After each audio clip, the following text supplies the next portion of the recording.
자, 오늘은 이제 구원론의 이제 그 카테고리에 집어넣는데요. 성화와 영화. 아마도 이제 많이 그동안에 들어서 내용은 잘 알 거라고 생각을 합니다. 자, 성경에서 말하는 세 가지 구원의 시제가 있어요. 시제, 과거, 현재, 미래죠. 과거형은 이루어졌다. 우리가 이제 구원을 받았다. 이런 얘기를 하는 거죠. 그래서 또 죄의 형벌과 심판으로부터 구원을 받는 칭의. 로마서 3장 24절. 다 외우지? 찾아봐요. 로마서 3장 24절. 자, 찾아봐.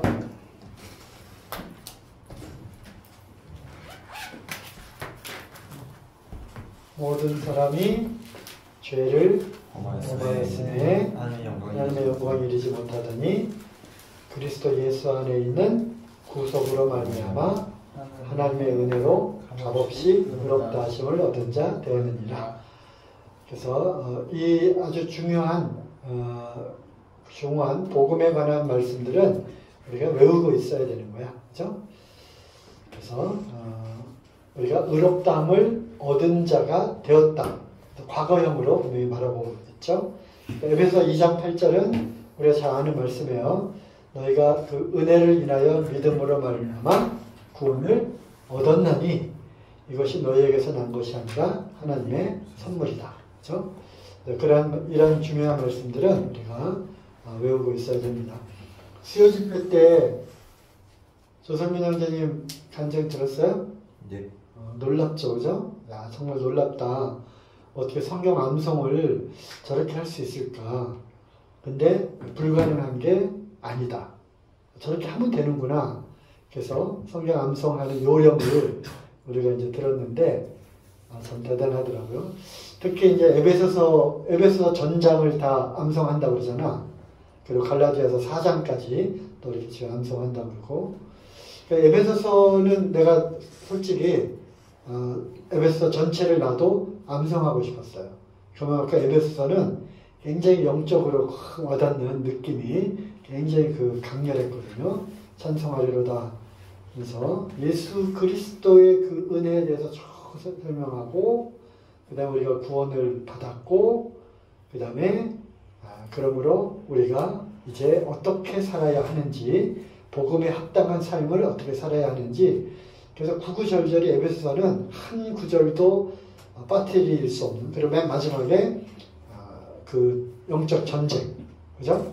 악한 사단 마귀와 싸우는 영적 전쟁까지 쭉 있는데, 에베소서 말씀 나도 다 암송을 하고 싶더라고. 근데 와, 조성민 형제님이 에베소서를 다 암송을 했다는 거야.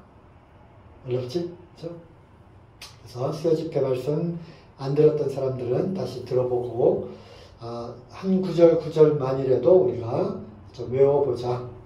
이렇게 하면 좋겠어요. 어쨌든 여기 나와 있는 우리가 잘 알고 있는 복음 말씀이에요. 우리가 구원을 얻었다. 의롭다함을 얻은 자가 되었다. 이렇게 과거형으로 말하는 것은 우리가 칭의 의롭다함을 얻은 자가 되었다. 그런데 또 현재형으로도 우리가 구원을 이루어 나간다 하는 이런 형태로 또 말씀이 주어진 데가 있어요. 이거는 죄의 권세로부터 구원을 받아가며 예수님의 인격을 닮아가는 과정. 그래서 우리가 성화라고 해요. 성화. 영어로 sanctification. 그래서 사실 구원받은 그리스도인들이 이 땅에서 살아가는 모든 믿음과 소망과 사랑을 실천해 나가는 그런 삶. 이것이 바로 성화의 과정이에요. 그러니까 맨 처음에 오늘도 하나님 말씀 들었잖아요. 그 강단 메시지를 통해서 하나님 나라로 들어오는 과정. 이것이 바로 거듭나는 과정이고 구원을 받은 그런 상황이죠. 그 다음에 하나님 나라 안에 백성이 되어서 하나님의 통치를 받으며 그 안에 주어진 여러 가지 하나님의 복들을 누리며 또 하나님 나라를 전하며 그 안에서 구원받은 그리스도인으로서의 그런 삶을 살아가는 거죠. 그 본질적인 핵심은 뭐냐? 예수 그리스도를 닮아가는 거야. 그죠? 예수 그리스도로 우리의 맏아들이 되게 하시고 우리로 하여금 많은 아들들이 되게 하셨다. 많은 아들들이 되게 하셨다. 여빈이 미안해. 아들들과 딸들이 되게 하셨다. 그것은 바로 맏아들 되시는 예수 그리스도를 본받고 그의 삶을 따라가고 그래서 하나님의 자녀로서의 합당한 그러한 법도를 배워 나가는 그러한 삶이 바로 성화의 그런 과정이에요. 에베소 4장 13절 한번 볼까요? 4장 13절.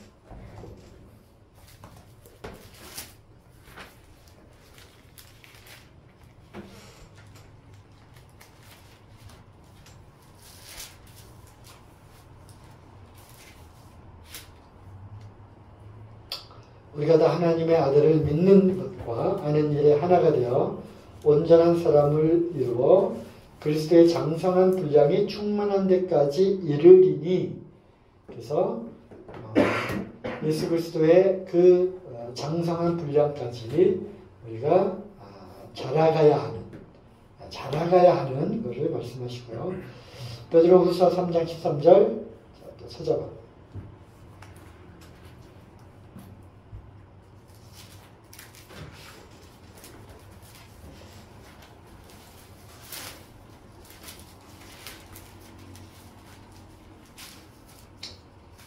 오직 우리 주 곧 구주 예수 그리스도의 은혜와 저를 아는 지식에서 자라가라.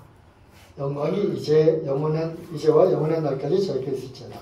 그래서 예수 그리스도의 은혜와 저를 아는 지식에서 자라가는 이러한 모든 일련의 과정들이 성화의 과정입니다. 그러므로 우리가 서신서나 여기에 나와 있는 이런 모든 말씀들이 성화의 삶을 살아가고 있는 우리에게 다 해당되는 말씀이겠죠. 그죠? 우리 옛사람을 벗어버리고 새 사람을 입었으니 또 우리가 그리스도의 옷을 입었으니 그 옷을 우리가 거룩하게 보존하고 이런 말씀들 또 옛사람을 벗어버리고 이러한 말씀들이 다 성화의 과정에 우리에게 해당되는 말씀인 거죠. 그 다음에 미래형으로 몸과 영혼이 완전하게 의롭게 되어 하나님의 영광 안으로 들어가는 영화, 글로리피케이션. 그래서 이 과정은 예수님이 다시 오실 때 하늘에 속한 몸의 형체를 입음으로 완성이 된다. 그래서 로마서 8장 23절 찾아볼까요?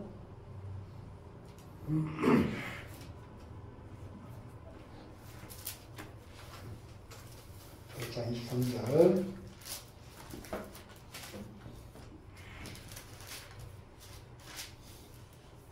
자, 이뿐 아니라 또한 우리 그 성령의 처음 익은 열매를 받은 우리까지도 속으로 탄식하여 양자될 것, 곧 우리 몸의 구속을 기다리느니라. 몸의 구속, 우리 몸이 완전히 구원받는 그것을 기다리는 거야. 누가? 우리가. 어떻게 하면서 기다려? 탄식하면서 기다리는 거야. 탄식. 그렇잖아. 우리 속으로 탄식하는, 여러분들 탄식이 있어요? 탄식이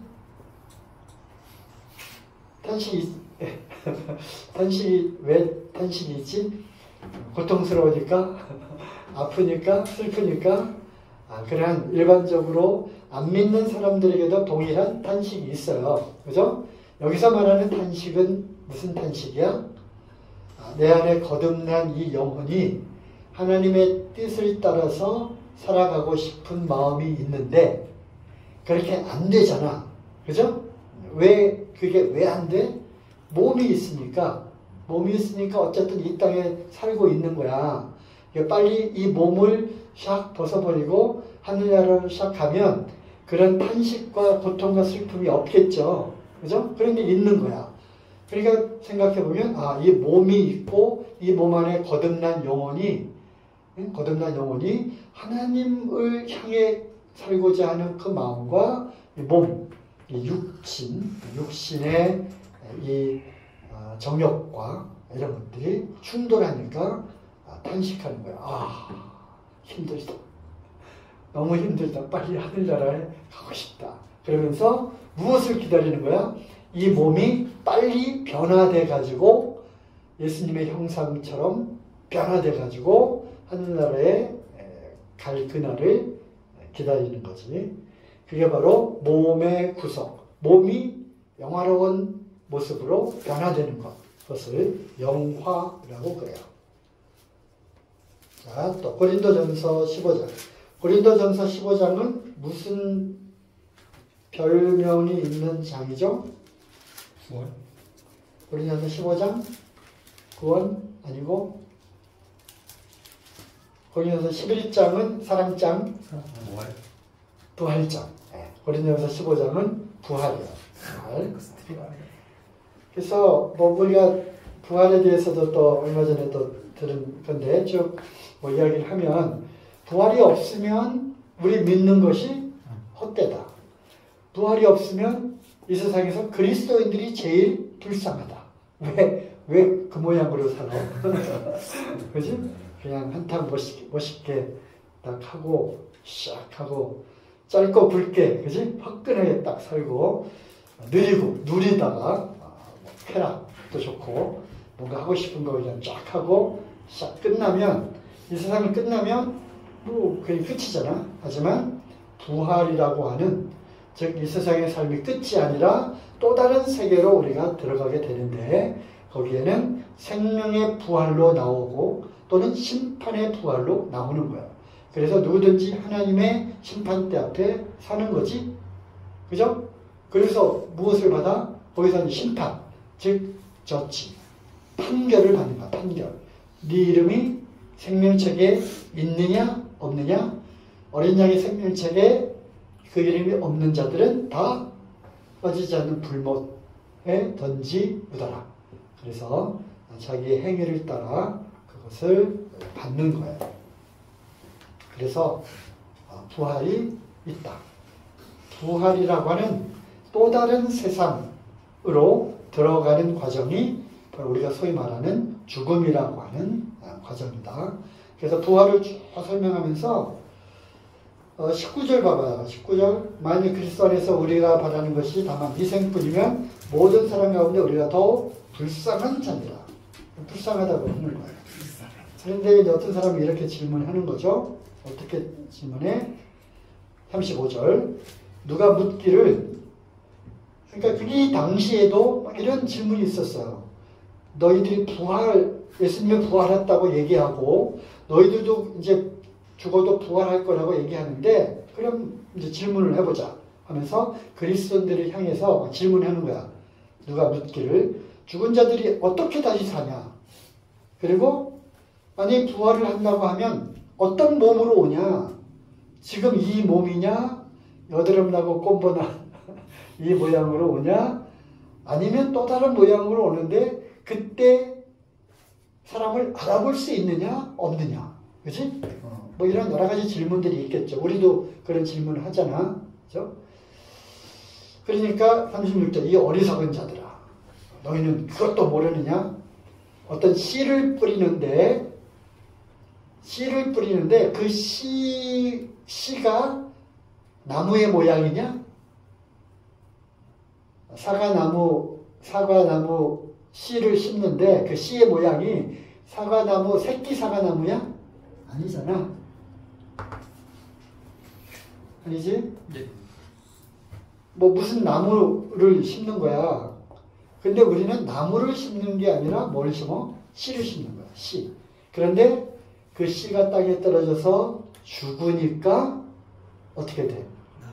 거기서 싹이 나고 나무가 있는 거야. 그러니까 씨 안에는 나무의 형상이 그 안에 우리 소위 오늘날로 얘기하면 DNA가 거기에 있는 거지. 그죠? 그런 얘기를 하는 거야. 37절. 너희 뿌리는 것은 장래 형체를 뿌리는 게 아니다. 다만 밀이나 다른 것에 알갱이 뿐이로되 하나님이 그 뜻대로 저에게 형체를 주시되 각 종자에게 그 형체를 주시니라. 사과 씨를 뿌리면 사과의 그 형체를 나중에 주시는 거야. 씨를 통해서. 배 씨를 뿌리면 그 씨를 통해서 하나님이 배의 형체를 나중에 주는 거지. 그렇다면 우리가 죽었어. 죽는다는 것은 씨를 뿌리는 거야. 어?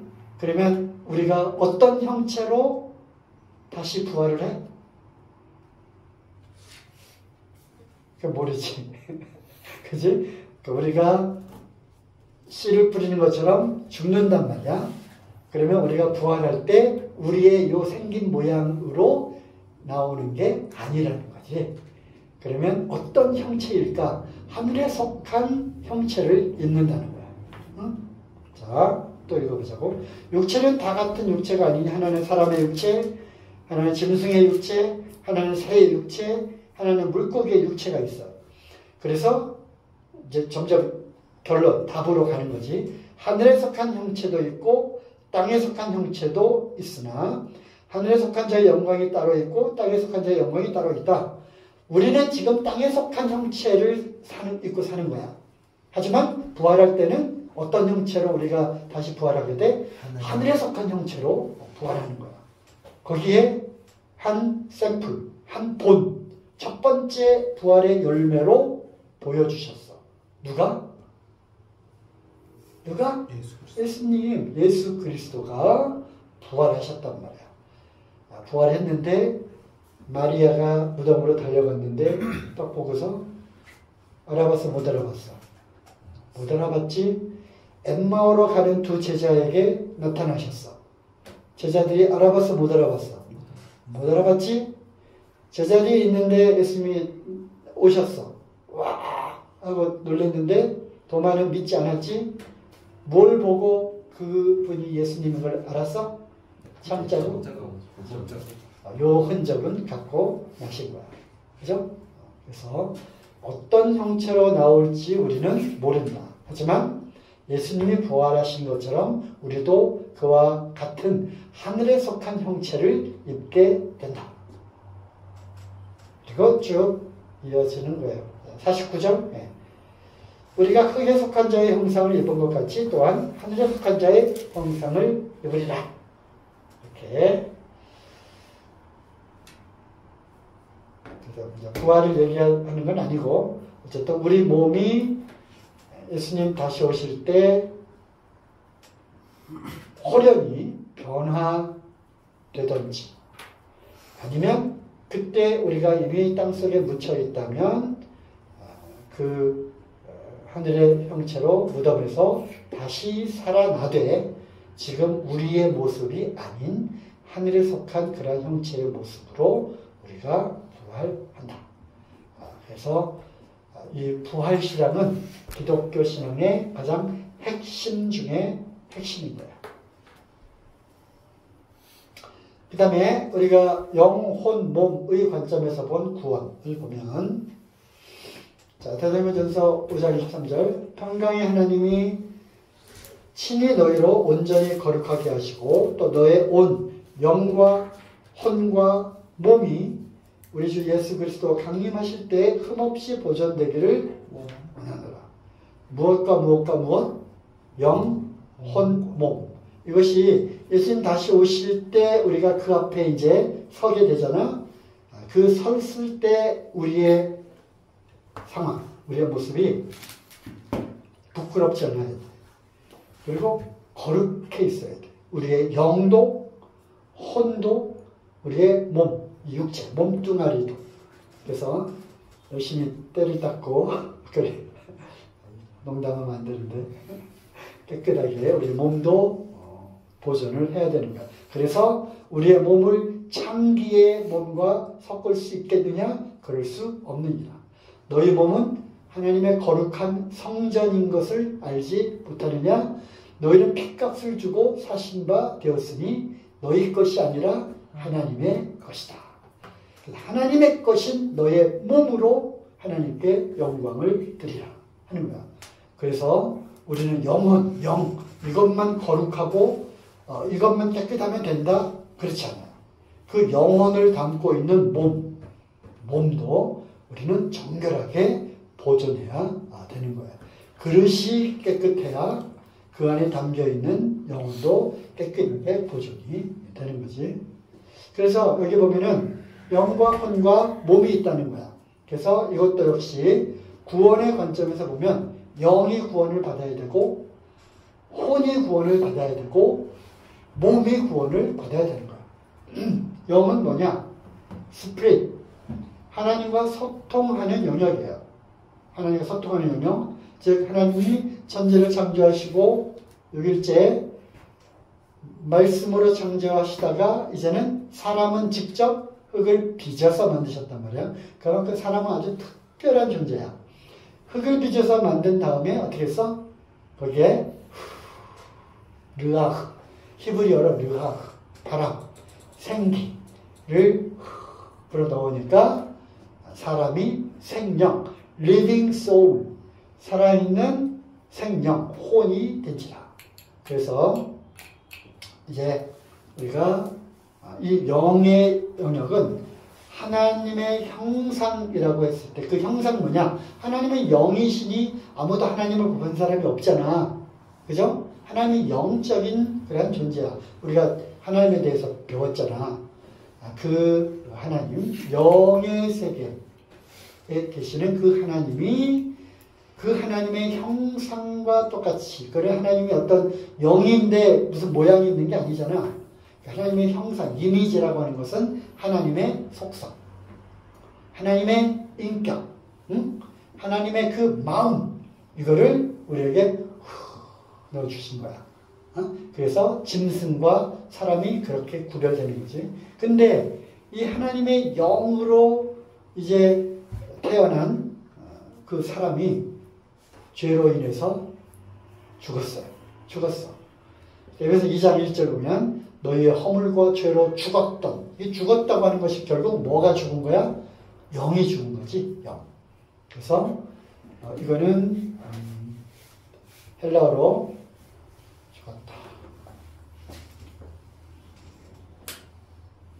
잊어먹었다. 조에. 그러니까 말해도 모르잖아. 죄로 쪼에. 쪼에는 이제 헬라어로는 영이 죽었다는 그런 의미죠. 우리를 살리셨도다. 그래서 이 영이라고 하는 영역은 하나님과 소통하는 영역. 그래서 우리가 태어날 때부터 죄의 씨로 태어나기 때문에 이 영이 죽어 있는 거야. 그런데 이것이 거듭나야 된다고 그랬죠? 무엇으로? 영, 성령으로. 성령이 다 들어와가지고 우리에게 그 생명을 하고 넣어주신 거지. 그래서 우리가 지난번에 배운 거듭나는 게 바로 그런 거잖아. 하나님의 성령이 들어오는 거야. 하나님의 성령은 그건 뭐야? 생명이라는 거야. 생명. 복음. 예수님 그리스도가 우리를 살려주셨다.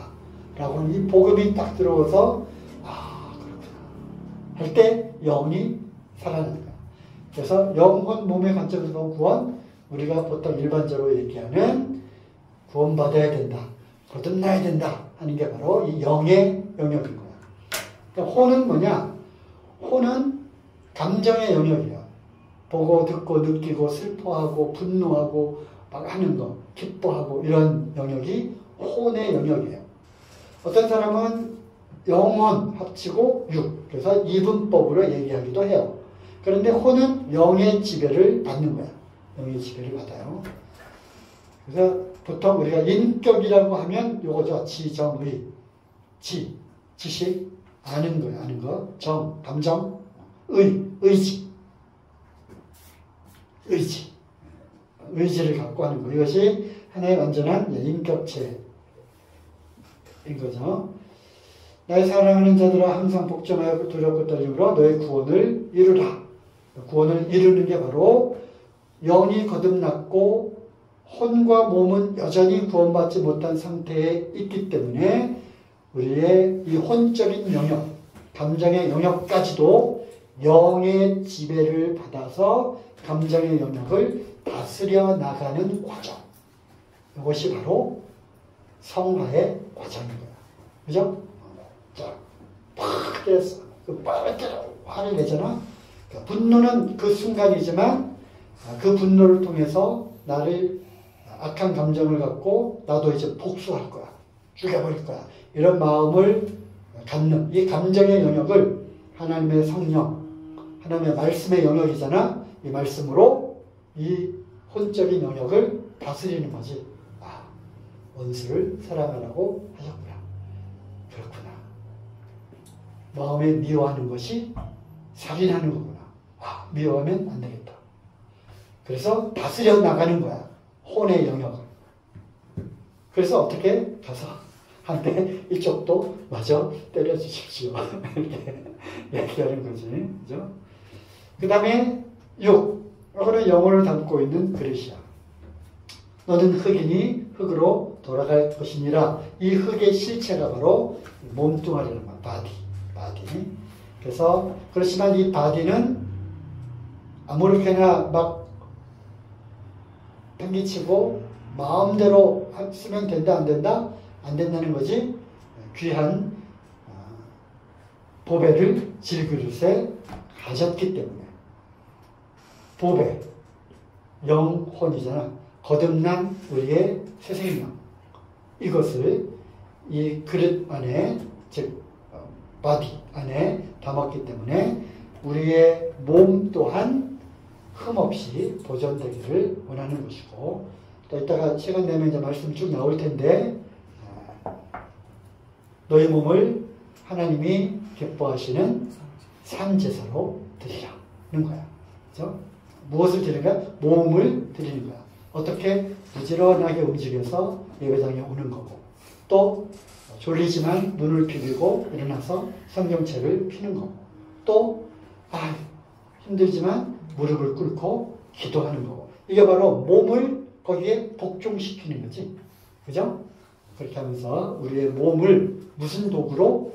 하나님께 드리는 도구로, 하나님께 예배하는 그러한 도구로 우리 몸을 드리는 거예요. 몸이 움직여지지 않으면 영혼, 생각은 꿀떡 같은데 몸이 안 움직이면 우리 아무것도 할 수 없어. 그지? 섬길 수가 없는 거야. 이러한 하나님 원하시는 그러한 삶을 살 수가 없는 거죠. 그래서 우리 몸을 이제 우리의 영과 혼이 명령을 내리면 이 몸이 기꺼이 거기에 순종하는 거지. 몸은 힘들지만 그렇게 또 하는 거야. 이게 바로 우리의 몸을 들여가는 그런 과정인 거지. 그래서 영과 혼과 육이 있는데 결국 이 모든 것까지도 나중에 영화의 과정을 통해서 다 구원을 받아야 되는 거예요. 그래서 우리가 이제 성화 또 영화를 제대로 이해하려면 영혼, 몸 이거를 우리가 이해해야 되고, 나는 구원받았는데 왜 그러지? 왜 이런 부분이 왜 다스려지지 않지? 이렇게 생각되어지는 결국 요 혼 그리고 나아가서 육 요것의 상황을 우리가 좀 더 이해를 잘 하기 위해서 그 다음 애니메이션 동영상 3개를 한번 같이 보도록 하겠습니다. Hello, this is Andrew Womack, and I'm going to be talking about spirit, soul, and body, which may not sound the most exciting thing to you on the surface, but to me this is one of the most exciting things that the Lord has ever shown me. 1 Thessalonians 5:23 says, "And the very God of peace sanctify you wholly, and I pray God your whole spirit and soul and body be preserved blameless unto the coming of our Lord Jesus Christ." Now that is so obvious. We are made up of a spirit, soul, and body. And the body is very obvious. If you go look in a mirror, that's the part that you see. Now you would be speaking to my soul, which is my mental, emotional part. Some people define soul as your mind, will, and emotions, and I think that that certainly is true. I don't think that it's all inclusive. There's more to it. I believe that your conscience is a part of your soul. Your soul certainly includes your mental, emotional part. I believe it's what most people call their personality. If I was to touch your physical body, you can feel that. But I can also touch you by words, and it can touch your emotions. It can either make you glad or sad. It can make you angry. You can say words and hurt a person. So the body and the soul are two areas that every one of us are in touch with constantly. But the spirit part of us is a totally different matter. Jesus said this in John chapter 3 when he says, "That which is born of the flesh is flesh, and that which is born of the Spirit is spirit." And there is no direct connection between the two. You cannot, in a physical, natural way, feel your spirit. The spirit cannot be accessed in any natural way, and herein lies one of the great problems in the Christian life. The Spirit is the part of us that God communicates with. And the Spirit is the part of us that all of the life and the power of God flows through. In James chapter 2, verse 26, the scripture there says, "As the body without the Spirit is dead, so faith without works is dead also." And that just makes it very clear that the life-giving part of you is the Spirit. One of the greatest keys to walking with the Lord for me has been to understand this reality of spirit, soul, and body, that the spirit realm cannot be seen or felt. The only way to discern what is spiritual truth is through the Bible, to just take it and believe it. Jesus said this in John chapter 6, verse 63. He says, "The flesh profits nothing. It's the Spirit that quickens. The flesh profits nothing. The words that I speak unto you, they are spirit, and they are life." It's revealing to us spiritual reality. And if you want to know what your spirit is like, then you have to go to God's Word to find it out. You can't just go by an emotion, by some type of perception. You have to go to God's Word. Here's another passage of Scripture in James chapter 1, and in verse 23 it says, "For if any be a hearer of the word and not a doer, he is like unto a man beholding his natural face in a glass." This is talking about a mirror. "For he beholdeth himself, and goeth his way, and straightway forgetteth what manner of man he was. But whosoever looketh into the perfect law of liberty," talking about God's Word, specifically the revelation of the gospel, "and continueth therein, he being not a forgetful hearer, but a doer of the work, this man shall be blessed in his deed." This passage of Scripture is likening the Bible unto a mirror that you look in to see your spiritual face, to see what you are in the Spirit. You, with your eyes, have never looked directly into your face. You've always looked at a reflection or a representation, but you've gotten to where you trust that. Well, the Word of God is a perfect reflection of what spiritual truth is. You can't sit there and say, "Well, I think that, all my mascara is on and that my face is fixed, my hair is combed, and I'm ready to go." You can't go by how you feel. You have to go look in that mirror, and then you trust what you see. Well, it's the same thing with the Word of God. The Word of God gives you a perfect picture of who you are in your spirit. And it's the only way.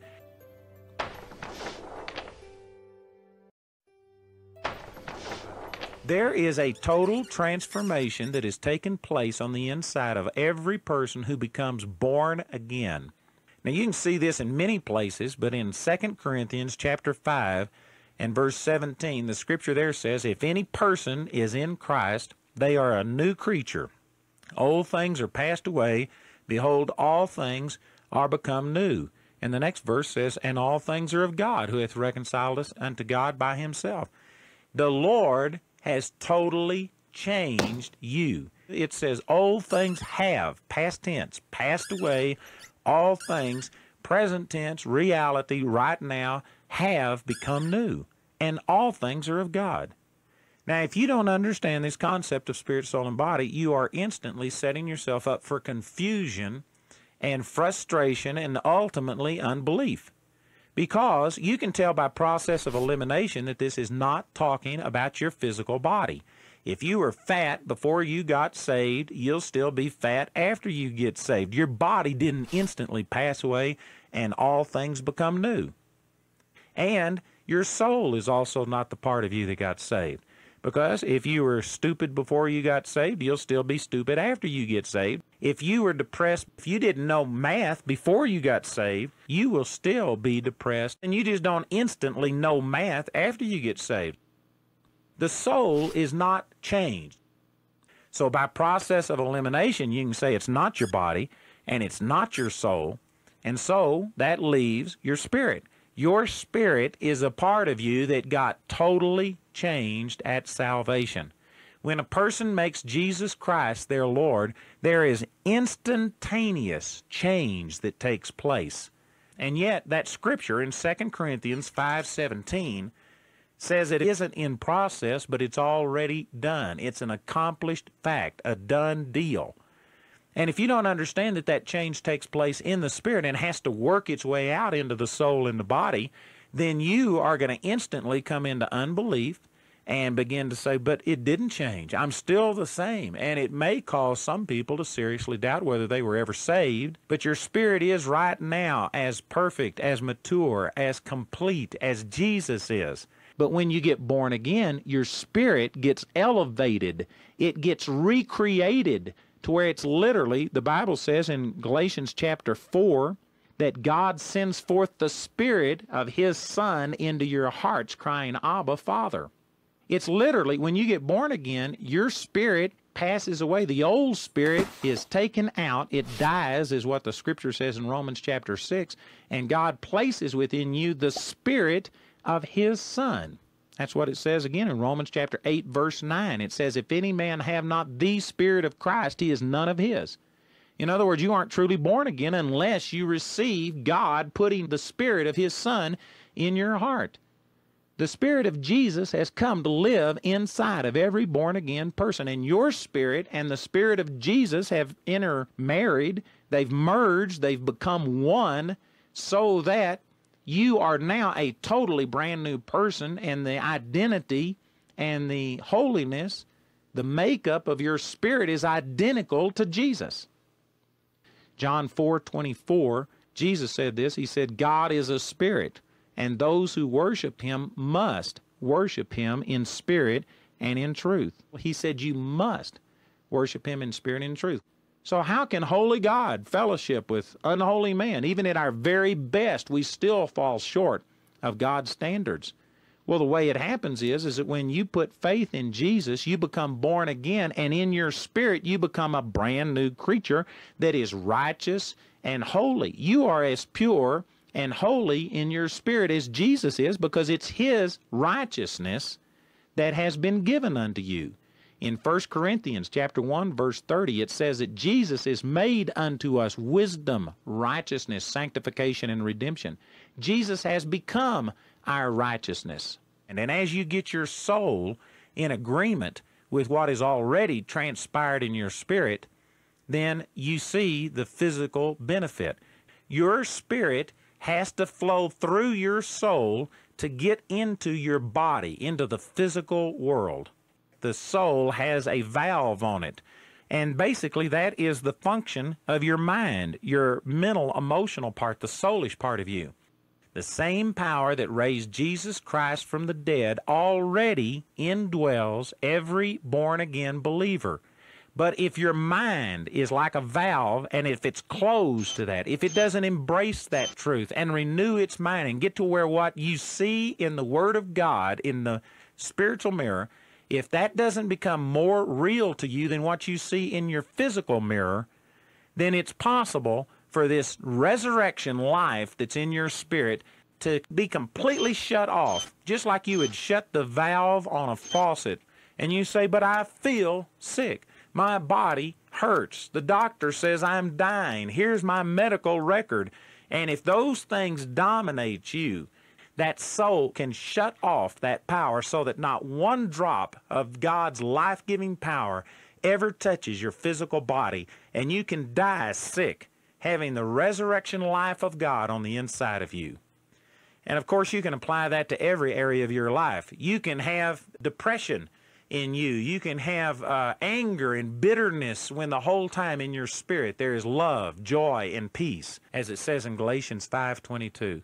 So the critical part of you is actually the soul. And the rest of the Christian life is renewing of the mind. And as we do that, then the physical body will experience the benefit.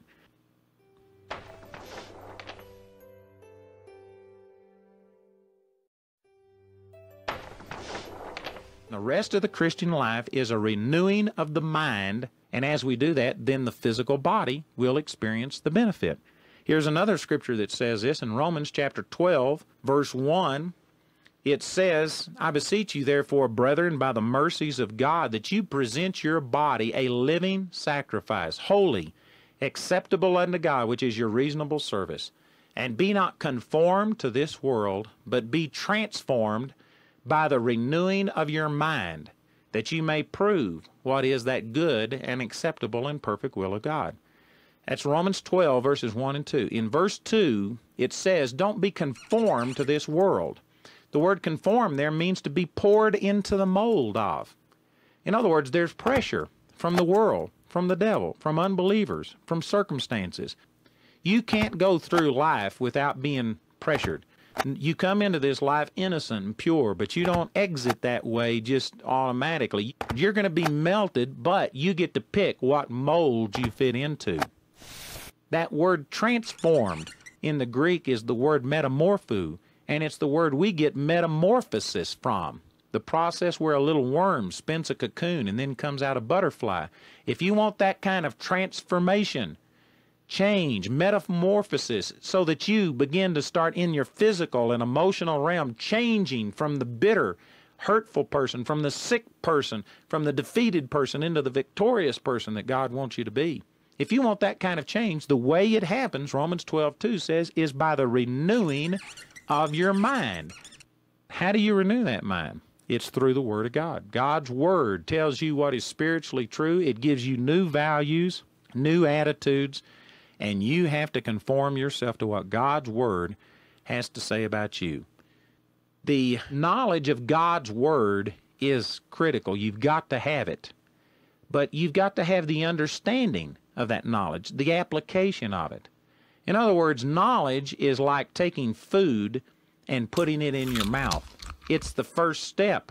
But you know what? You actually have to swallow that food, and your body has to start digesting it before all of the nutrients and the benefit in that food begins to release into your body. The knowledge of God is important, but it's only important if you can understand it, if you can begin to release the life that's in it. In Ephesians chapter 4 and verse 17, he says, This I say, therefore, and testify in the Lord, that ye henceforth walk not as other Gentiles walk, in the vanity of their mind. Now, the word Gentile here is talking about a non-Jew. The way we would express this today is say, don't walk like a lost man, a person that doesn't have a relationship with God. If you don't begin to start thinking spiritually minded instead of carnal minded, then you will shut off the flow of the life of God through you. A scripture that goes along with this is Romans 8:6, and that verse says, to be carnally minded is death, but to be spiritually minded is life and peace. Carnal mindedness doesn't mean necessarily sinful mindedness. Now, all sin is carnal, but not all carnality is sin. The word carnal literally means of the five senses. In other words, don't let your mind be dominated only by what it can see, taste, hear, smell, and feel. You can perceive reality beyond that. Your soul can, through faith, you can believe the Word of God, and you can believe things that you can't see. In other words, you could do it like a mathematical formula. Spiritual mindedness equals life and peace. Carnal mindedness equals death. This isn't talking about only physical death, but depression is death.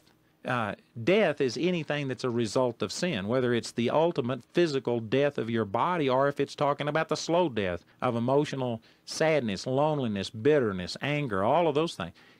So it says that if you walk like a Gentile, then you aren't using your mind for spiritual things. You're just dominated by the natural. That produces a darkening of the understanding, and then it says being alienated from the life of God through the ignorance that is in them because of the blindness of their heart. If you are dominated by physical, natural things instead of by spiritual truth, it alienates you from the life of God. And this is what's happened with most of us. We have not thought the way God thought. Here's a scripture in Philemon. Paul wrote this to a friend of his, Philemon, and he prayed a prayer for him. And in verse 6, Philemon chapter 1, verse 6, He prayed that the communication of your faith may become effectual by the acknowledging of every good thing which is in you in Christ Jesus. Now, this is a radical statement. He says the communication, the release or transfer of your faith may become effectual. The word effectual means it just begins to work, begins to be productive. And how does that happen? He said by the acknowledging of every good thing which is in you in Christ Jesus. He didn't say that your faith begins to work by getting more faith, by going to God and getting a new anointing, a double portion, getting more of God. See, those are concepts that you'll hear often, but the truth is that's not reality. There is a process of renewing the mind. It's not instantaneous. It's not just one thought that changes your life. But this one thought is so radical, it would begin the process. And there is patience and there's a growth in the soulish realm, understanding, maturing. But if you just believe that one truth, how radically that would change our lives. You do have the potential to believe it. You can renew your mind. And if you will renew your mind, then you can be transformed and to where you will prove, manifest to your physical senses the good, the acceptable, and the perfect will of God. If you will embrace the things that we've talked about, you can get to where you start seeing this perfection that came into your spirit at salvation begin to start flowing out through your soul and through your body, to where it not only impacts you physically, but it'll even flow out beyond you and touch other people. And you can see virtue flow out of you the way that Jesus did and see other people healed. And it has now given me a different attitude that gives me a confidence and a security and a belief that allows me to confront problems and overcome problems that I wasn't able to confront before. I believe that this same teaching will do the same thing for you. I encourage you to recognize the importance of what we've talked about. I've only scratched the surface. We've got more teaching that we're going to be doing on this. I'm going to be saying it so many different ways that, praise God, I believe you're going to get it. And I just praise God, I believe that this truth will set you free the way that it has impacted my life. 자, 잘 봤어요? 네. 좋았어요? 자, 영과 혼과 몸에 대해서 아주 잘 설명을 해주고 있죠, 그죠? 우리가 구원받았다고 하는 것은 우리의 영이 변화됐다는 것을 의미하죠. 새로운 피조물로 거듭난 거고요. 그 다음에 그 변화된 영을 통해서 혼의 영역, 즉 인격적인 부분, 감정적인 부분, 이런 부분들이 다스려져야 되고 지배되어야 하고, 그 과정을 우리는 성화의 과정이라고 합니다. 하지만 궁극적으로는 이러한 과정들을 통해서 우리의 몸까지도 영향을 미치게 되는데, 그 몸이 변화되는 그런 영화의 그런 순간까지 우리는 계속해서 이러한 성화의 과정을 겪게 되는 거죠. 아까도 뭐 얘기 나왔잖아요. 구원받았다고 해서 뚱뚱한 사람이 갑자기 홀쭉해지는 게 아니고요. 그대로잖아. 그리고 구원받았다고 해서 수학을 못하던 사람이 갑자기 수학을 잘하는 게 아니다. 우리가 구원받은 것은 우리의 영이 구원받은 거다. 이 영이 구원받은 이 영은 예수 그리스도의 생명, 예수 그리스도의 영으로 들어온 거기 때문에 예수 그리스도와 똑같이 의롭다, 똑같이 순결하다, 그죠? 똑같다, 똑같이 거룩하다. 거룩한 영이 된 거예요. 그래서 우리가 거룩함을 얻었다라고 하는 거고, 의롭게 되었다라고 말하는 거죠. 그 근거는 뭐냐? 영이에요, 영. 그래서 이거는 결코 흔들리면 안 되는 거야. 너 구원받았어? 네, of course.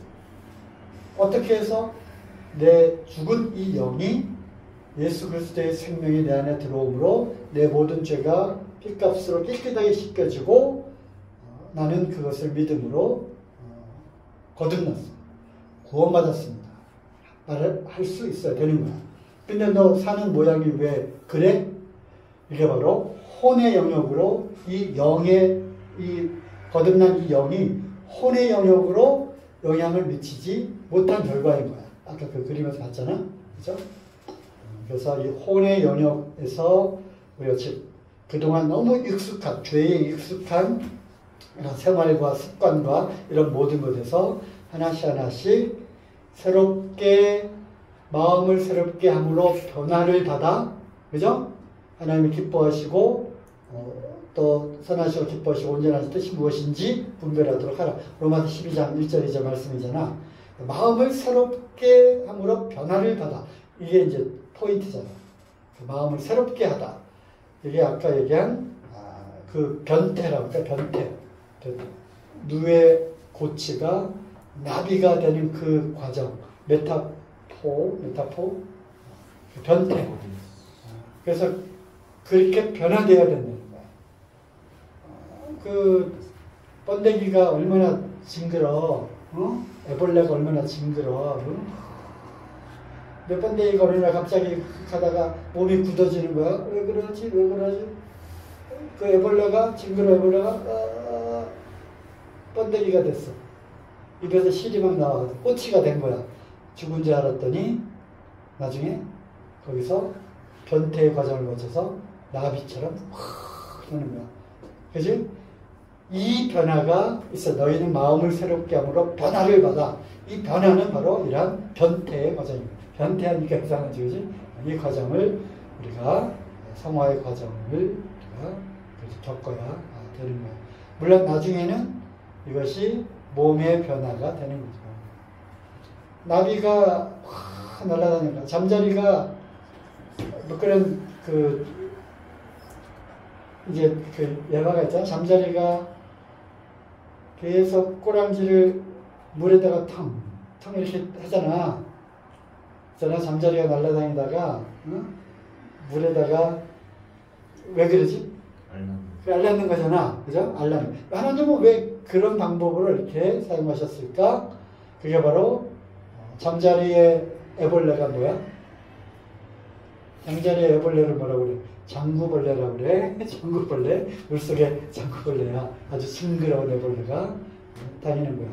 이 애벌레가 하늘에 있는 잠자리를 상상을 할 수 있어 없어? 못하잖아. 애벌레는 그냥 그 안에서 그 올챙이한테 잡혀먹지 않으려고 막 도망다니고 개구리한테 잡혀먹지 않으려고 그런 징그러운 애벌레인 거야. 그런데 그 변태의 과정을 거쳐서 어느 날 잠자리가 돼가지고 하늘을 창공을 쳐고 나르는 거야.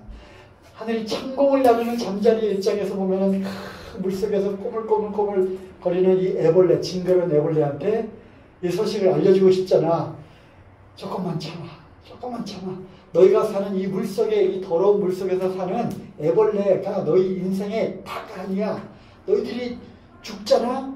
죽는 것처럼 되지만 이거는 변태, 성화와 영화의 과정을 딱 거치면 나처럼 되는 거야. 뭐처럼 돼? 창공을 나누는 잠자리가 되는 거야. 그래서 그걸 알려주고 싶은 거야. 근데 들어갈 수 있어 없어? 못 들어가지.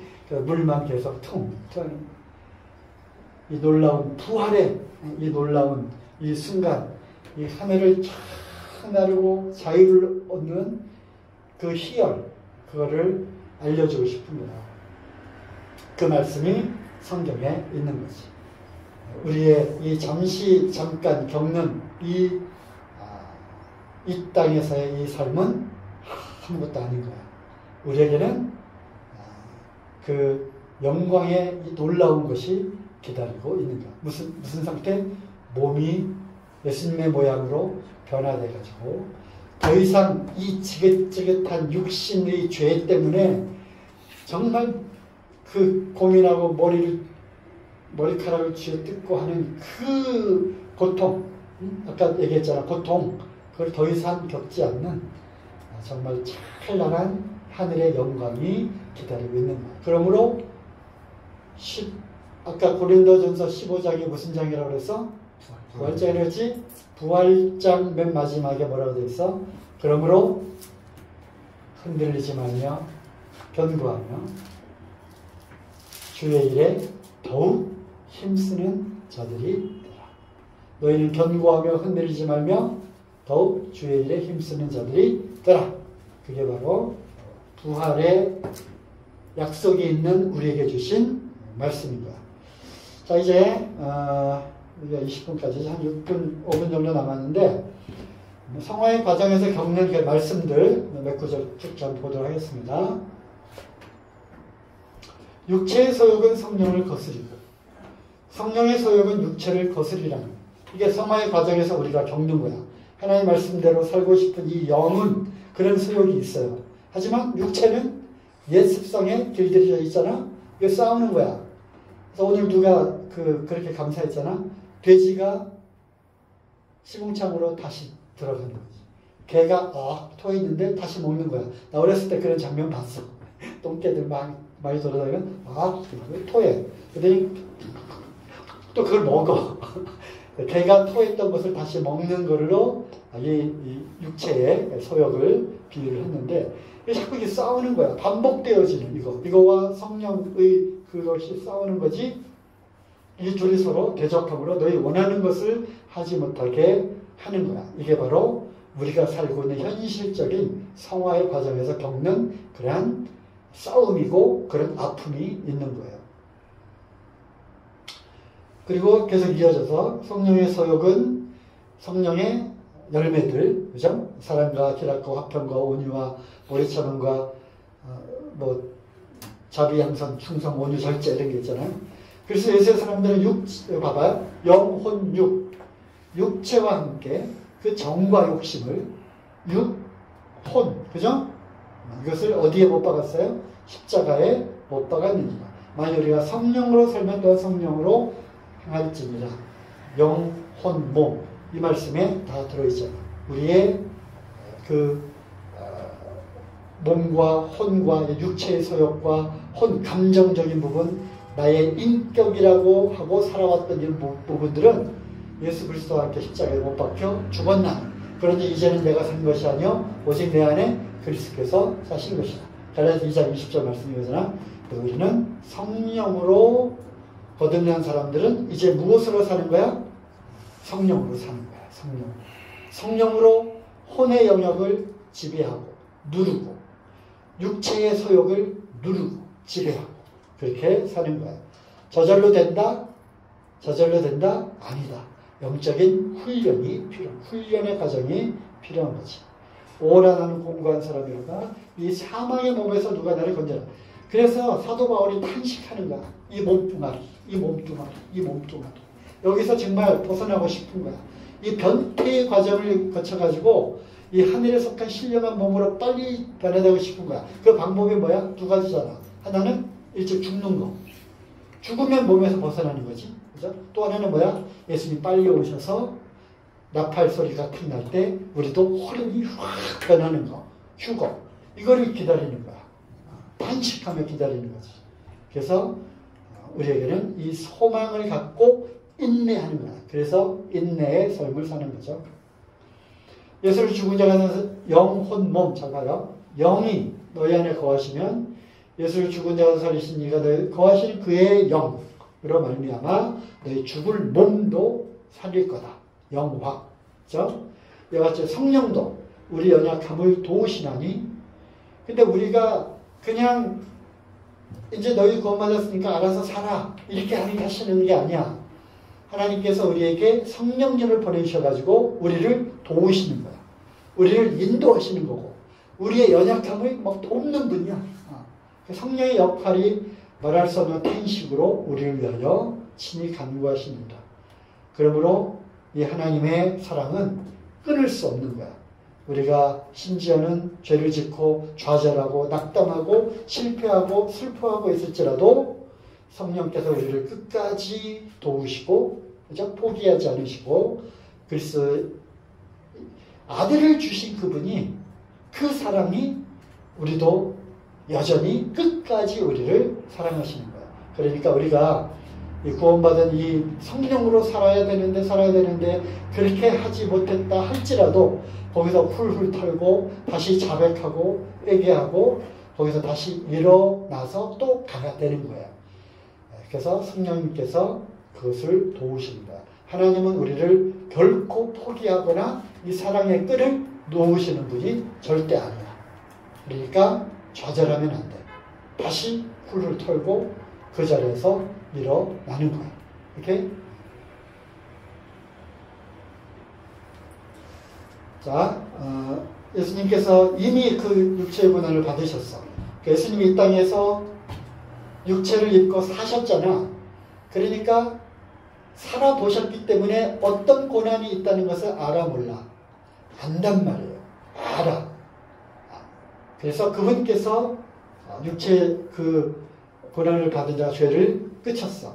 그래서 그 이후로는 사람의 정욕을 좇지 않고 하나님의 뜻을 쫓아 육체의 남은 때를 살게 하며 너희가 음란, 정욕, 술 먹는 거, 방탕, 연락, 탐닉하고 즐기는 거죠. 무법한 우상 숭배를 하여 이방인의 뜻을 쫓아 행한 것이 다 같이 읽어봐. 시작. 지나간 때가 좋다구나. 우리 말로 하면 뭐야? 요즘 말로. 고마해라. 됐다. 할 만큼 많이 먹었다 아이가. 많이 즐겨봤다 아이가. 이거 지나간 때로 족하다는 거야. 이제는 그러므로 사람의 정욕을 좇지 않고 하나님의 뜻을 따라 살아라 라는 거야. 그래서 점도 없고 흠도 없이 하나님 앞에 영과 혼과 몸이 그 앞에 부끄러움 없이 설 날을 우리가 준비해 가는 과정인 거예요. 무슨 과정이? 성화의 과정. 자, 하나님의 심판대 앞에 우리가 섭니다. 이것을 생각하므로 항상 매사에 절제하고 조심해야 되는 거죠. 자, 이거 로마서 12장 1절 2절 숙제야. 다 같이 읽어볼까? 시작. 그러므로 형제들아 내가 하나님의 모든 자비하심으로 너희를 구하노니 너희 몸을 하나님이 기뻐하시는 거룩한 삶제사로 드리라. 이는 너희의 드릴 영적 예배니라. 너희는 이 세대를 본받지 말고 오직 마음을 새롭게 함으로 변화되라. 하나님의 선하시고 기뻐하시고 온전하신 뜻이 무엇인지 분별하도록 하라. 굉장히 긴 것 같지만 조성민 형제님 암성기법 잘 모르면 수요집회 거 한번 들어보세요. 그래서 이렇게 하면 쉽게 외워지는구나. 그래서 외우고 다음 주는 또래 모임. 그 다음 주 2주 동안 시간을 줄 테니 2주 동안 못 외웠다고 하는 것은 관심이 없다는 거고 외우기를 노력하지 않았다는 거니까 혼내줄 거야. 저거 다 외우기 바랍니다. 자, 기도하고 마치겠습니다.